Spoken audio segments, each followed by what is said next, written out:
Vamos a tratar de entender un poco cómo nosotros pensamos a la insuficiencia mitral orgánica, no estamos hablando de la funcional, asintomática. Porque la asintomática no es un gran problema decisorio, puede ser un problema de, bueno, después veremos al paciente cómo lo podemos resolver, pero la decisión está tomada de que hay que reparar o reemplazar una válvula asintomática. Y la funcional es todo un capítulo más complejo. Entonces nos vamos a focalizar en la insuficiencia mitral grave, orgánica, asintomática, que es un problema siempre en la toma de decisiones, porque tenemos que decidir si le decimos a un señor que no siente nada, que se opere para seguir sintiéndose igual y evitar un posible daño a futuro, o lo seguimos de cerca exponiéndonos a un daño irreversible a futuro. Ese es cómo está planteada la cuestión. Entonces yo les quiero plantear este escenario, y no me equivoqué. Esta es una mujer de 34 años, asintomática, que le encuentran una dilatación de cavidades derechas, la empezamos a estudiar y tiene una CIA. Tiene una comunicación interauricular grande, tiene un QPQS de 3:1, ya tiene un bloqueo incompleto de rama derecha y su presión pulmonar no es normal para los 34 años. Tiene 34 milímetros. Entonces yo les pregunto, a esta chica de 34 años con una CIA, ¿le decimos que le recomendamos operarla? Bueno, ahora en la CIA se puede hacer un cierre percutáneo. ¿O le decimos que la vamos a seguir de cerca con ecocardiogramas cada 6 meses y pruebas de consumo y demás, a ver si en algún momento disfunciona el ventrículo derecho o tiene hipertensión pulmonar? Me parece que podemos hacer una votación, pero me parece que todo el mundo diría, no, seguía 3:1, sobrecarga de cavidades derechas, ¿qué estamos esperando? Ya la mandamos a operar. ¿Y por qué la mandamos a operar ya y no dudamos? Bueno, porque la verdad es que la cirugía es curativa. ¿Qué quiere decir curativa? Le cerramos la CIA y eso prácticamente no va a recurrir. Es decir, el procedimiento termina con el cierre de CIA. Porque la recurrencia, que se rompa el parche, es prácticamente nulo, es muy poco probable que eso ocurra. Porque no la vamos a anticoagular, es una cirugía que no requiere ningún tipo de tratamiento a futuro. Porque evita todas las complicaciones de la sobrecarga de volumen de cavidades derechas y porque la mortalidad en este escenario, en esta población, es bajísimo, cercano, no existe el 0, pero es muy cercano al 0%. Entonces, CIA diagnosticada, CIA operada, dice la jerga. Entonces ahora yo les planteo el mismo escenario. Viene una chica de 34 años con una valvulopatía degenerativa. Tiene un Barlow, lo vemos claramente, tiene un clef adelante. Es una cirugía no tan fácil de reparar, porque si fuera el clef solo sería más fácil, pero tiene un Barlow, tiene muy redundante las valvas, la valva posterior prolapsa más. También está asintomática, tiene buena función ventricular. El diámetro sistólico no es normal. El diámetro de fin de sístole es 38, está aumentado claramente. No está dentro de los criterios quirúrgicos las guías, pero está aumentado, no es un ventrículo normal. Tiene una insuficiencia mitral grave con un volumen regurgitante de 69 mililitros. También tiene un bloqueo incompleto de rama derecha y la misma presión pulmonar. Entonces, si yo planteo este escenario, ya no es tan sencilla la decisión. ¿La operamos hoy o hacemos una seguimiento cercano? ¿Por qué no es tan sencillo? Bueno, porque la cirugía no siempre es curativa, porque hay un porcentaje de pacientes que no se pueden reparar, que terminan en un reemplazo, que le ponen una prótesis biológica que va a degenerar en el largo plazo, que le ponen una prótesis mecánica que requiere anticoagulación con toda la comorbilidad de la anticoagulación, que tiene más riesgo de endocarditis si le ponen una prótesis, un poco menos si le hacen una reparación. Porque si le hacen una reparación y queda bien, la recurrencia no es 0, es alrededor del 10% o más, dependiendo de la habilidad del cirujano y de la calidad del tejido. Porque casi, como yo decía, el 5% de las plásticas terminan con anticoagulación a mediano o largo plazo por fibrilación auricular. Porque evita complicaciones a largo plazo si todo sale bien, pero como yo les comentaba, si terminamos con una prótesis, con una plástica fallida, no. Y porque la mortalidad es baja, pero no es tanto como la CIA. O sea que este escenario no es tan fácil la decisión. Por lo tanto, la insuficiencia mitral orgánica asintomática sigue siendo una discusión de cuándo mandar a operar. Y vamos a tratar, una vez planteada la situación, de ver cómo nosotros nos orientamos si le decimos a un paciente que lo vamos a seguir mirando muy de cerca y a otro le decimos que lo vamos a operar dentro de parámetros muy parecidos. Siempre en el ring se paran las dos grandes corrientes, la expectativa armada, el watchful waiting, más predominado por la escuela europea, diciendo si no tiene síntomas, ni disfunción ventricular, ni gran aumento del diámetro sistólico, ni ningún otro marcador de riesgo, lo puede seguir. Y la escuela un poco más apoyada por algunos centros americanos de muchísimo volumen de cirugía y con muy buenos resultados en plástica, diciendo, no, mire, si tiene una insuficiencia mitral severa, esto va a andar mal a mediano o largo plazo, opérelo, porque nuestros resultados son muy buenos. Y ahí está el ring y está planteada la discusión. Ya sabemos cuál es la fisiopatología de esto. Hay una sobrecarga de volumen, se dilatan las cavidades, esto genera un remodelado del corazón y en general esa sobrecarga es progresiva y esto va a terminar en algún momento en cirugía. Y esta es la historia natural de la insuficiencia mitral. Y tenemos guías, las guías europeas, las guías americanas, no vamos a repasar, pero todos más o menos sabemos. El escenario es, señor, si tiene síntomas tiene que ir a cirugía, si hay indicadores de disfunción ventricular, medidos por fracción de eyección, medido por diámetro de fin de sístole, de que está empezando a disfuncionar el ventrículo, lo tiene que mandar a operar. En ausencia de eso, si hay una hipertensión pulmonar, fibrilación auricular permanente o paroxística, es una recomendación muy fuerte y todo esto apoyado. Esto es la guía europea, la guía americana, un poco todos dicen lo mismo, están las guías nuestras de la Sociedad Argentina de Cardiología, dicen, mire, frente a estos marcadores es recomendable la intervención. Pero si estos marcadores no están, dice en la guía, pero la insuficiencia mitral es severa, pero no tiene estos marcadores, usted lo puede seguir de cerca. Y esto se avala en algunas publicaciones, como la de Roseneck de hace más de 10 años,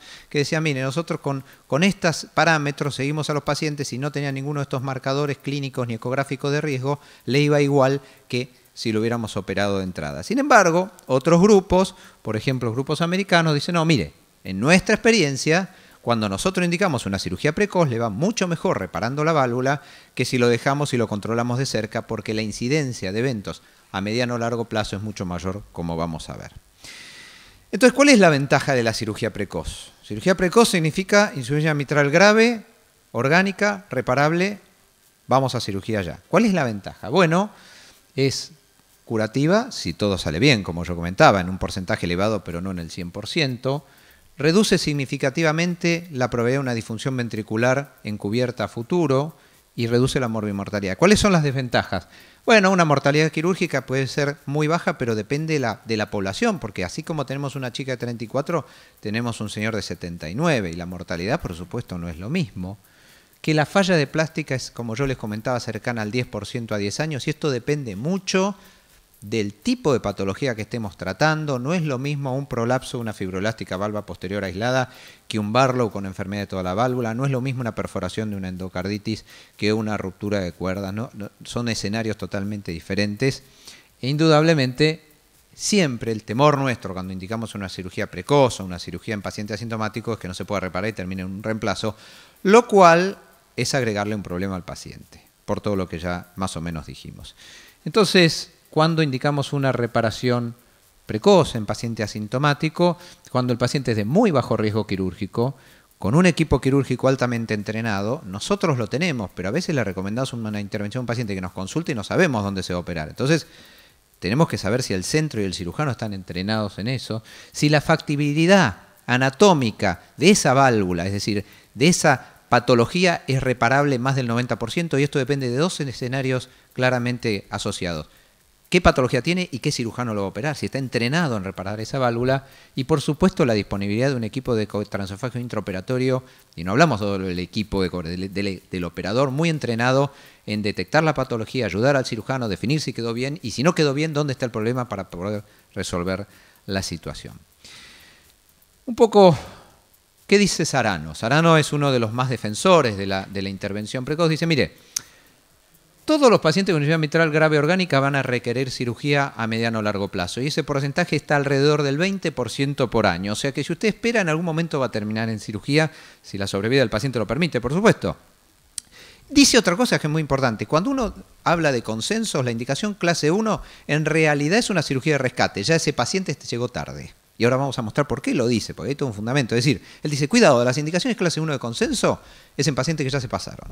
Deberíamos llegar un poco antes. Y si esperamos a esa clase 1, aumenta la morbimortalidad. Lo otro que dice, la mayoría de los pacientes se pueden reparar. Vamos a hablar un poco del escenario sobre el final de qué pacientes son más difíciles de reparar, pero si el cirujano está entrenado, la mayoría se pueden reparar. Que las consecuencias no son menores. La insuficiencia mitral orgánica grave tiene consecuencias graves: insuficiencia cardíaca, arritmias auriculares, fibrilación auricular, muerte súbita, disfunción ventricular, claramente. No hay, y esto lo sabemos, no hay tratamiento médico. Mientras esperamos, el paciente a veces nos dice en el consultorio, doctor, que tengo este tema, me tengo que controlar, ¿qué puedo tomar? Nada. ¿Y qué puedo hacer?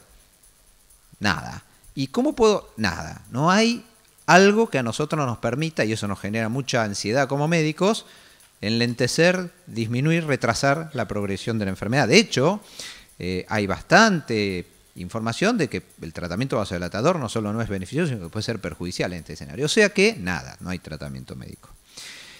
Y por último, bueno, estos grupos dicen, miren, y además nuestra publicación y nuestra experiencia dicen que si usted lo opera precozmente, al paciente le va a ir mejor.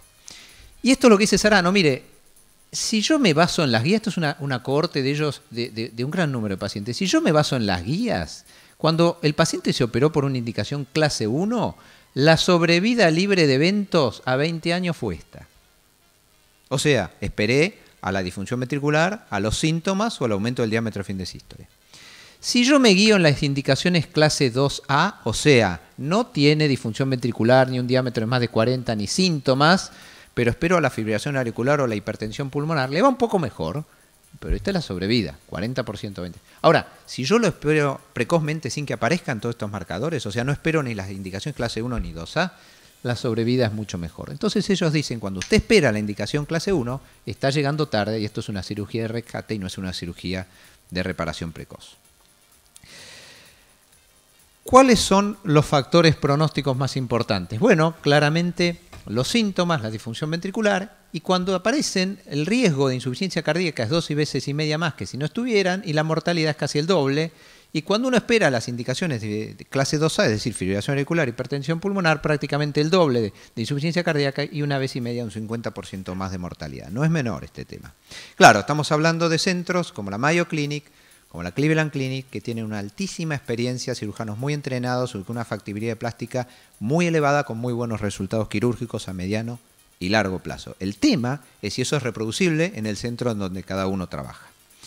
Entonces, el primer escenario es la función ventricular. Bueno, podemos mirar el ventrículo, hacer un Simpson, ahí está la calcificación del anillo, la válvula patológica.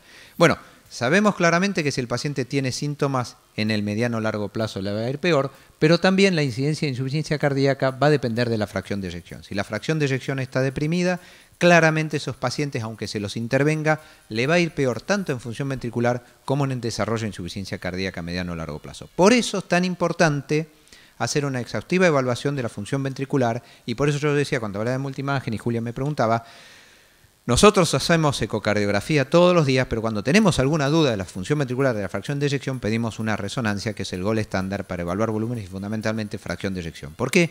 Porque la caída de fracción de eyección es un marcador pronóstico muy importante en esta población. Ahora hablemos de un tema, yo ya le prometí a Roberto, Roberto es el líder de la ecocardiografía y especialmente en válvula mitral. Yo no voy a hablar de ecocardiografía 3D, válvula mitral y demás, pero quiero mostrar un poco de lo que habla de la lesión valvular. ¿Por qué? Porque en insuficiencia mitral cuantificamos, decimos del volumen regurgitante y demás. Entonces hablamos mucho del OR, del volumen, del impacto, de esto, lo otro. Bueno, ¿cómo cuantificamos? Porque ese es otro aspecto central. Vamos a hablar un poco de la lesión valvular. Está claramente demostrado que los pacientes, a medida que tienen un orificio regurgitante más grande, le va peor. Obviamente eso habla mayor grado de daño valvular, mayor severidad del reflujo. Esto está muy publicado. Esta es una publicación de nuestro grupo que hicimos en el 2006, en donde básicamente nuestros predictores fueron el diámetro de fin de sístole, como pueden ver acá, y el orificio regurgitante. En el caso nuestro nos dio más de 55, entendiendo como que no es que ese es el criterio de severidad, sino que el factor pronóstico más importante para nosotros fue un ORE arriba de 55 milímetros cuadrados. Y un diámetro de fin de sístole indexado, que esto es importante, porque uno siempre habla de un diámetro absoluto, y no es lo mismo para una persona de 1,50 m que para una persona de 1,90 m. Es importante indexar estas medidas. En nuestra cohorte nos dio un diámetro sistólico de más de 22 milímetros por metro cuadrado. Ahora, hay otro aspecto que nos parece importante, lo que llamamos la estabilidad de la lesión valvular. Nosotros tenemos la impresión, tanto en insuficiencia mitral como aórtica, valvulopatía regurgitante, que hay lesiones estables y lesiones inestables. ¿Qué quiere decir esto? Hay pacientes con insuficiencia valvular, aórtica o mitral, que tienen 0,55 de ORE, que tienen 62 mililitros, pero que se mantienen así en el seguimiento y cuyo ventrículo no crece en el tiempo. Eso es una lesión estable. Es un paciente que tiene un prolapso de válvula posterior, que no dilata el anillo, no dilata la cavidad, no aumenta el prolapso, no rompe más cuerdas y se encontró en una nueva situación de equilibrio. Eso se puede romper otra cuerda, se puede dilatar en un momento y se desestabiliza la lesión valvular. Pero hay otros pacientes que tienen 0,30 de ORE, que tienen un diámetro sistólico, que al año tienen 0,40 y tienen más volumen regurgitante, que al año tienen 0,60 y tienen más volumen, y que va creciendo el daño valvular, consecuentemente el volumen, la insuficiencia. Esos nosotros no los llamamos inestables, son fallas progresivas, es decir, insuficiencias valvulares progresivas. Y en nuestra corte fue un factor muy importante el crecimiento del diámetro sistólico o la progresión del orificio regurgitante. O sea, que cuando uno tiene una insuficiencia mitral grave, tiene que ver si se mantiene siempre igual o empeora en el tiempo. Hay pacientes más estables y pacientes más inestables. Y esto es importante en la toma de decisiones. Lo otro es cómo cuantificamos, y acá yo le prometí a Roberto que no me voy a meter, pero ¿cómo cuantificamos la insuficiencia valvular? Por parámetros que tienen muchas asunciones geométricas. Esto era lo que yo quería decir. Entonces hacemos Doppler cuantitativo. Yo personalmente no me gusta mucho, yo hago ecocardiografía todos los días, soy ecocardiografista, después me dediqué a la multiimagen, defiendo el eco, pero le reconozco las limitaciones del eco. Cuando hacemos Doppler cuantitativo decimos que hacemos el diámetro del anillo aórtico, asumimos que todo esto es redondo. No es redondo. Uno es elíptico, el otro es totalmente diferente la forma de anillo montado. O sea, asumimos una cantidad de cosas que no son reales. Además asumimos que este diámetro redondo que no es redondo se mantiene igual durante todo el ciclo cardíaco y cambia de forma dramáticamente. O sea que todos estos cálculos de volumen que hacemos con el Doppler cuantitativo tienen serias falencias de cálculo. Por eso es que a veces la ecocardiografía nos cuantifica diferente a otros métodos como la resonancia, para más o para menos. Entonces, cuando tenemos dudas, tenemos que ir a algún otro método. Acá estaba el tema de los anillos. Yo les decía, la asunción geométrica del anillo redondo es totalmente falaz. Como pueden ver, esto es una tomografía. El anillo no es redondo, es totalmente diferente en su forma, en este caso un poco romboidal. Y lo mismo ocurre con el anillo mitral. El anillo mitral no es un anillo redondo. Cuando uno calcula los diámetros, aunque sea en forma biplanar, nunca está estimando correctamente el anillo. Entonces, tenemos otro método en el que nos confiamos muchas veces más, y es el PISA. El PISA asume que existe un área de convergencia proximal con una hemisfera perfecta en un orificio redondo de donde regurgitan las cosas. Y la verdad es que la mayoría de los orificios de regurgitación no son redondos tampoco. Y por otro lado, tampoco son estables durante la sístole, porque la insuficiencia valvular cambia de forma durante la sístole. Por lo tanto, hacemos dos asunciones, que es redondo, lo cual no suele ser así, y que se mantiene redondito y de la misma manera durante toda la sístole, lo cual tampoco es así. Entonces, muchas de esas cuantificaciones son falaces. Y a esos le sumamos los jets excéntricos y tenemos serias dificultades en cuantificar. ¿Por qué quería decir todo esto? Porque cuando hablamos de ORE, que yo mostré nuestra experiencia, nuestra publicación y demás, tenemos que ser muy cuidadosos en cómo evaluamos el ORE, y si decimos que progresó, tenemos que ser muy cuidadosos en estar seguros que hubo un cambio y no que hay errores en la medición. El eco 3D indudablemente nos ayuda, y acá tienen un ejemplo de ver cómo uno hace el corte ortogonal del área de regurgitación y vemos que esto es cualquier cosa menos algo redondo. Saliendo ya de la ecocardiografía, y quería hacer hincapié en una cuantificación adecuada, y si tenemos dudas, cuantificar por otro método que sea un poco más exacto, tenemos que evaluar la capacidad funcional. Hay pacientes que toleran muy bien la sobrecarga de volumen y otros que no tanto. Nosotros la evaluamos con consumo y también tuvimos nuestra experiencia. Como yo les mostré, esta es una publicación un poco después del año 2008, en donde nuestros parámetros en un multivariado predictores de riesgo en una insuficiencia mitral grave asintomática fueron la edad de más de 60 años, la presencia de fibrilación auricular permanente o paroxística, un diámetro sistólico de más de 22 o más de 40 absoluto, más de 22 indexado, el volumen de la aurícula, que ahora voy a hablar un poquito más, el ORE, como les dije, más de 55, y una capacidad de ejercicio limitada. Limitada, y no estamos hablando de CT, comportamiento... No, estamos hablando de pacientes que tienen disminución de la capacidad de ejercicio para sexo y edad. En este momento lo estamos haciendo con consumo de oxígeno, está bastante estandarizado lo que son nuestros valores normales en nuestra población, y aquel que no tiene un consumo de oxígeno normal y no hay una explicación alternativa, como cualquier deficiencia extracardíaca, respiratoria o lo que fuere, ese paciente nos enciende una alerta. Y cuando uno suma parámetros, vemos claramente que la suma de estos factores de riesgo habla de poblaciones de diferente riesgo. Entonces, el que tiene un puntaje en ese score muy bajo, tiene una mortalidad a 10 años muy baja, pero cuando uno empieza a sumar, tiene mortalidad, tiene eventos y tiene insuficiencia cardíaca. Y acá está un poco la sobrevida libre de eventos de nuestra corte, cuando tiene muy pocos marcadores, cuando tiene 2 a 3 marcadores y cuando tiene más de 3 marcadores. Ahora hablemos un poco de qué le pasa a la cámara que recibe la sobrecarga de volumen, la aurícula izquierda. La aurícula izquierda no es un espectador independiente, recibe toda esa insuficiencia valvular, se tiene que acomodar a la sobrecarga de volumen, por supuesto que se dilata, y esa dilatación no es inocente. Y acá de nuevo hablamos de la estabilidad de la lesión valvular. Hay publicaciones que muestran que una aurícula izquierda indexada cada vez más grande tiene un valor pronóstico importante e independiente. A nosotros también nos dio, como yo les mostré en el score, y una experiencia que hicimos en el año 2013, que está publicada en el JASE, muestra que además de nuestro ORE de 0,55, que sigue siendo nuestro factor pronóstico en las curvas ROC bastante fuerte, un tiempo de desaceleración corto como expresión de la sobrecarga de volumen, la aurícula izquierda dilatada más de 55, pero muy especialmente un cambio de volumen progresivo de la aurícula, que también habla de la estabilidad de la lesión. ¿Por qué habla? Que esa aurícula está recibiendo cada vez más volumen regurgitante, nos dice que ese paciente tiene mal pronóstico. O sea, una aurícula grande y además una aurícula que crece, y crece porque está recibiendo cada vez más insuficiencia con esas valvulopatías que yo llamo entre comillas inestables, que progresan en el tiempo a diferencia de las que se acomodaron y se mantienen estables. ¿Y cómo cuantificamos la aurícula? ¿Con el modo M y el diámetro? La verdad que no, ya sabemos todas las limitaciones que tienen. Recomendamos hacerlo por volumen biplanar, por la técnica de Simpson, y si tenemos un 3D mejor, hoy el Heart Model hace una cuantificación automática de la aurícula izquierda, rapidísima, en un solo latido, muy confiable. La verdad que si tienen esta tecnología es muy reproducible y además es bastante independiente del operador, que lo único que tiene que hacer es obtener una buena ventana, que para la aurícula en general no es demasiado complicado. Una vez que tenemos toda la evaluación anátomo-ecocardiográfica y funcional, tenemos que ver la activación neurohormonal. Estos pacientes que dilatan el ventrículo muchas veces distienden la fibra miocárdica y liberan los péptidos natriuréticos. Y el péptido natriurético en esta y en otras valvulopatías son factores importantes. También nuestro grupo hicimos una experiencia bastante larga con un gran número de pacientes y tuvimos un factor pronóstico muy importante, que el BNP cuando está bajo habla de una población de bajo riesgo, y cuando el BNP aumenta, y especialmente aumenta en forma significativa arriba de 105, eso es un factor marcador de mal pronóstico en esta población. Como pueden ver, esto también es una publicación que estamos con Sarano, que participó en nuestro grupo con la cohorte del italiano.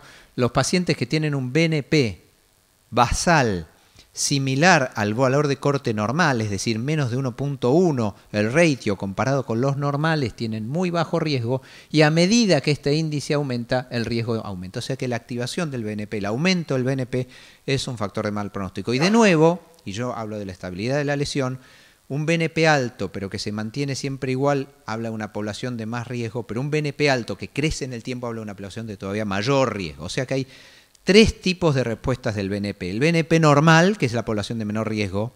El BNP aumentado respecto al normal, pero que se mantiene estable, que habla de una población de un poco más riesgo que la anterior. Y la población de máximo riesgo, que es el BNP que está aumentado y aumenta y crece en el tiempo, que ese nos alerta mucho y es uno de nuestros marcadores pronósticos más importantes. Así que integrando toda esta información y para ir resumiendo un poquito, nosotros tenemos la presencia de arritmias, la activación del BNP, el daño valvular, el orificio regurgitante o como quieran llamarlo, y la capacidad funcional. Y con toda esta información que tratamos de integrar en las imágenes, tenemos los diámetros que siguen siendo importantes. Julia me preguntaba, la verdad es que hoy por hoy seguimos mirando los diámetros porque las guías y todo nos dicen que bueno, es lo que más se ha publicado, lo que más se ha estudiado en el tema, la presión pulmonar, el tipo de daño valvular, la factibilidad de reparación, el tamaño de la aurícula, la capacidad funcional, la activación de los péptidos y indudablemente todo esto integrado en qué tipo de paciente tenemos y qué equipo quirúrgico tenemos. ¿Por qué? Bueno, porque tenemos que decidir una intervención precoz. Entonces, cuando uno va a decidir una intervención precoz con todos estos elementos, uno dice, bueno, ¿esta válvula es reparable o no? Nos sentamos con el cirujano, le mostramos el eco 3D y le decimos, mira, esto es lo que vos vas a enfrentar. Y entonces el cirujano sabe que si el problema es un clef o una perforación, es mucho más fácil de reparar que si hay prolapso. Pero si hay prolapso y es de valva posterior, es todavía sencillo de reparar. Habla un imagenólogo que no opera. El cirujano cuando le digo es sencillo de reparar, me mira y me dice, ¿por qué no la arreglas vos? Pero en general, en la experiencia de nuestro grupo es más fácil. Cuando ya está comprometida la valva anterior o el prolapso es bivalvar, la complejidad de reparación aumenta y entonces hay que hacer transposición de cuerdas, neocuerdas, técnicas un poco más complejas, alfieri quirúrgico y por supuesto las reumáticas, que son infrecuentes pero se siguen viendo, son prácticamente difíciles de reparar. Hay mucha experiencia en la India con esto. En nuestro centro la mayoría de las reumáticas no se reparan y se reemplazan. Entonces uno tiene que ver qué patología está enfrentando, porque este es un paciente que uno está muy tentado a una reparación precoz y este es un paciente que uno lo espera más tiempo por la complejidad de la reparación. Así que uno que mira cuando dice enfrenta al paciente con hernia mitral grave asintomática, lo primero clínicamente a ese paciente dice, bueno, este paciente tiene un riesgo quirúrgico muy alto, tiene muchas comorbilidades, porque yo le voy a ofrecer una cirugía que no le va a cambiar hoy la calidad de vida, porque él se siente bien, pero tiene un riesgo elevado. Entonces, espero. Ahora, si tengo un paciente de 34 años, como recién, bajo riesgo, muy pocas o ninguna comorbilidad, el riesgo quirúrgico es muy bajo. Lo otro que mira es, ¿cómo es esa válvula? ¿Esa válvula es reparable? ¿El cirujano que tengo la puede reparar? ¿Nuestro grupo quirúrgico tiene experiencia en esto y le ha ido bien en este tipo de patología? ¿Y tiene una repercusión significativa esta valvulopatía? Tanto en la función ventricular, en los péptidos y en la capacidad funcional. Si todas estas variables están integradas, entonces uno decide una intervención precoz. Si alguna de estas variables se desalinean, uno dice, en paciente asintomático vamos a esperar un poco más a que alcance los criterios de las guías. ¿Qué hicimos con nuestra mujer de 34 años? La chica dijo, yo quiero quedar embarazada. No tengo hijos, quiero quedar embarazada.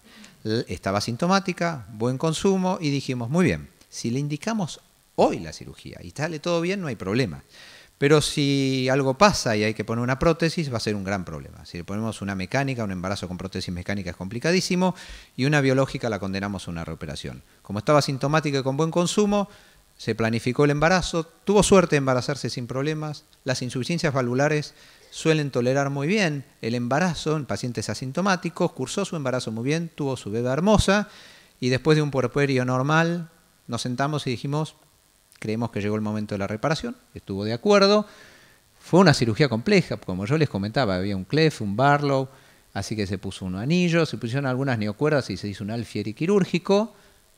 El reflujo quedó en 0, la chica está muy bien, pero un poco esto es como nosotros pensamos a estos pacientes. Así que en nuestra práctica, yo les hablaba antes de nuestra clínica de valvulopatías, en insuficiencia mitral grave, siguiendo un poco las guías, los sintomáticos les recomendamos la cirugía. Si el riesgo es muy alto para cirugía, algún procedimiento alternativo percutáneo. Hoy el mitral kit está muy discutido, pero es un poco, probablemente si tenemos suerte en el futuro vendrá el implante percutáneo, para lo cual hace falta todavía mucho calcio en el anillo para que se agarre a algún lado. Pero bueno, son pacientes de alto riesgo, son pacientes difíciles. No es el TAVI, en donde los resultados son mucho más confiables. En la válvula mitral todavía no.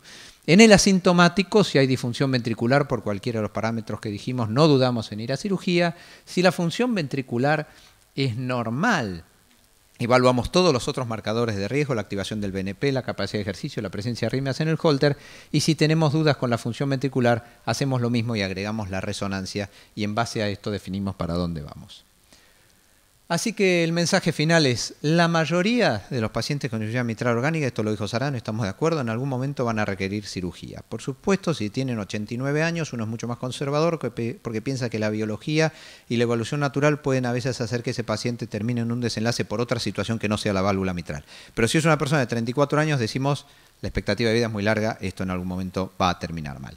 Entonces nos basamos en parámetros clínicos ecocardiográficos y le damos mucha importancia a la estabilidad de la lesión. No me canso de decir esto, insuficiencias mitrales que no crecen en el tiempo les va mejor que las que crecen. ¿Y cómo decimos que crecen? Porque aumentan los diámetros, porque aumentan los volúmenes medios por resonancia, porque aumenta la regurgitación y porque aumenta el BNP. Evaluamos la capacidad de ejercicio, la presencia de arritmias y, como yo les comentaba, el BNP en pacientes muy seleccionados. Nuestro grupo quirúrgico tiene muy buen entrenamiento en plástica, salvo las reumáticas. Si estos pacientes tienen alguna de estas condiciones, los enviamos a cirugía. Y el mensaje final, y ya lo sabemos todos, pero no es menor, la insuficiencia mitral es la valvulopatía en donde la mayor tasa de pacientes asintomáticos se deriva a cirugía. Porque en estenosis aórtica, en general, el paciente va a cirugía sintomático. Salvo que tenga una argometría, pero es una decisión difícil decirle a un paciente que se siente bien, que le encontraron un soplo y que le decimos que tiene una válvula que no anda bien, el señor se siente perfecto, que nosotros le recomendamos una cirugía para seguir sintiéndose bien. Entonces, es por eso que uno tiene que ser muy integrativo en toda esta información. Muchas gracias.